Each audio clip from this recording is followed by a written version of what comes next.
So today I just wanted to take a quick look at the 2004 film Deep Evil. This is definitely a low-budget sci-fi film, and it's a very basic plot. There really isn't anything too stand out about it. The acting's fairly decent, but the dialogue in some spots can be a bit stiff, but more or less it does, for the most part, mimic realistic speech pattern. But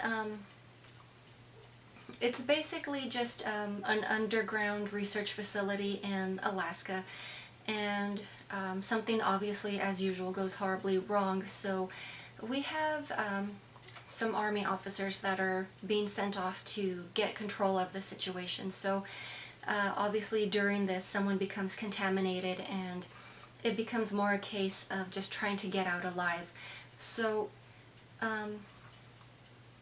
the film itself, obviously to its own credit, a lot of it's filmed in darkness, so you really don't have to see too much of the low budget effects.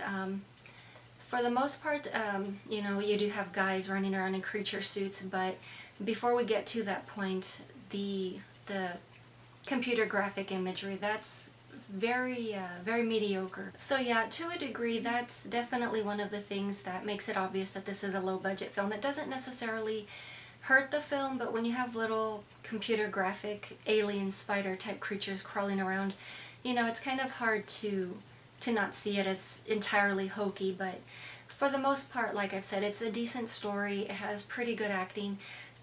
To a degree, I think some people would possibly compare this to either The Thing, the fact that you have people that are isolated, they're trying to get away from some alien creature, and obviously you have persons that have been infected. One may even take it to the extreme of saying it's possibly similar to Resident Evil. I really don't see that similarity, but for some reason that does seem to be a general consensus with this film. The fact that, once again, you have this whole government conspiracy thing, you've got this whole infection thing going on. But I don't know, I mean, it's a fairly enjoyable film. It's nothing spectacular or fantastic, but definitely a time killer type movie. If you've just got, you know, an hour and a half, don't have anything better to do, you know, it's not really a bad watch. It's actually a pretty decent film. But as I stated, it's a very basic plot. As far as once the alien creatures finally do become visible, they're not really anything too special or anything to write home to mom about or anything like that. But overall, an enjoyable film. But that is pretty much all I have for you guys today, and I will talk to you later.